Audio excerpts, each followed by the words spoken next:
Welkom bij een nieuwe aflevering van TV11 Sport. Ik ben Olaf Simons, ik sta aan het sportpark De Weijer. Hier speelt SVC 2000 zijn toetswedstrijden. Afgelopen zondag speelden ze tegen Venlose Boys. Het verhaal van SVC 2000 is bekend. Vorig jaar was er de degradatie. Daarna volgde er een vertrek van een aantal belangrijke spelers. SVC moet het dus dit seizoen doen met een jonge spelersgroep en de nodige ervaring ontbreekt. En dat is te merken, want in die tweede klasse H wist SVC van de eerste 4 wedstrijden nog geen enkele overwinning te pakken. Als ze dan de 3 punten een keer kins pakken, dan moesten ze dat ook doen tegen een ploeg die zelf ook niet goed rijdt. En Venlose Boys won zelf ook pas 1 wedstrijd van de 4 dit seizoen. Er is afgetrapt en SVC 2000 speelt in de blauwe shirts en gaat meteen op zoek naar Johnny Burhen. Die is er natuurlijk nog altijd.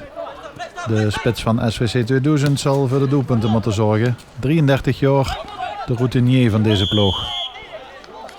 We zijn een overtreding. Dit is Brahim Manin die naar de grond wordt gewerkt en de vrije trap voor SVC. Kan weer goed verdedigd door Venlose Boys. Terug op de keeper, dat is erg kort. En daar zo al bijna Max Huibrechts bij de bal. De keeper van de gasten let goed op. Op nu SVC in de aanval. Huibrechts heeft de bal geplaatst. Zoeken naar Johnny Burhen. De shot is uit de draai. En dat is nog het te hoge mik. In American Football waren dit de punten geweest. Nu is het niks. Voorzet en daar komt de kans aan. En de redding. Toen was het even gevaarlijk. De gasten kwamen er een keer goed uit. En de voorzet zorgt voor gevaar bij de tweede paal.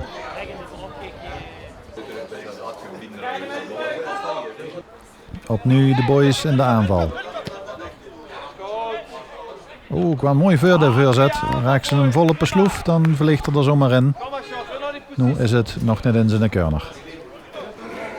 De gasten weer sterker in die eerste helft. Blijven de aanval zoeken. Goeie aanval dit. Daar is de redding en daar komt de goal. Nee, van de lijn gehaald.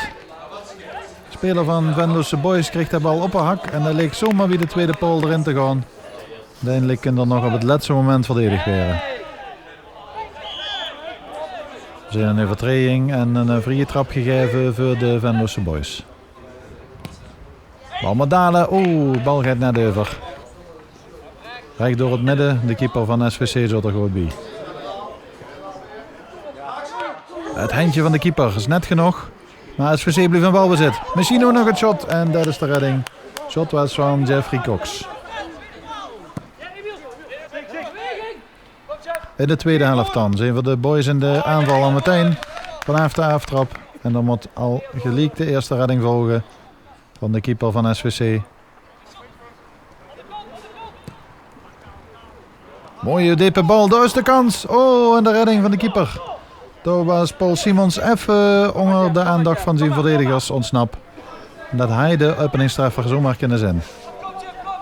Dit is opnieuw Paul Simons met nummer 9. Uithalen maar eens en de bal gaat over. Zo kreeg SVC toch wel de nodige ruimte.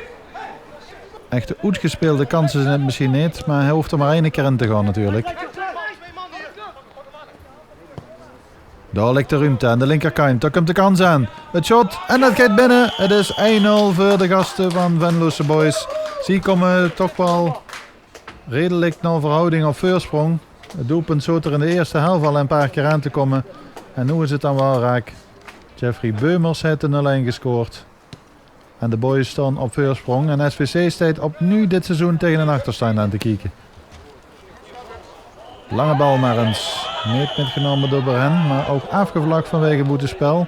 Dan maken ze zich bij SVC druk over.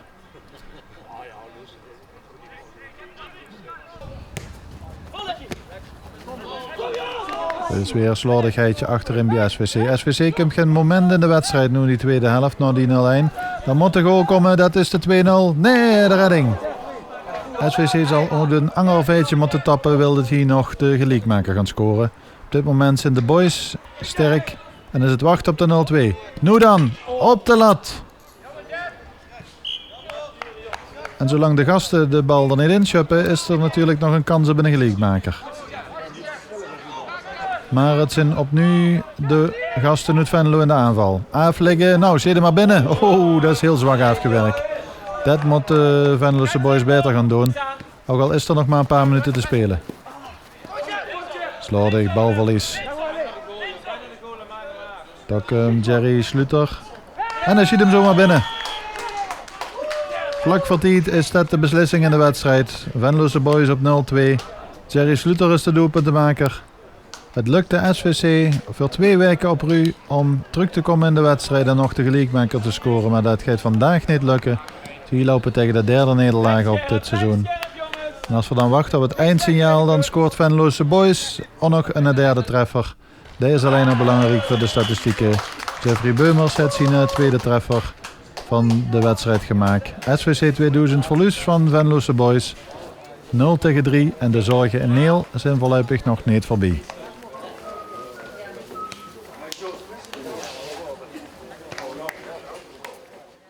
Dit was TVL Sport voor deze week. Bedankt voor het kijken en tot volgende week.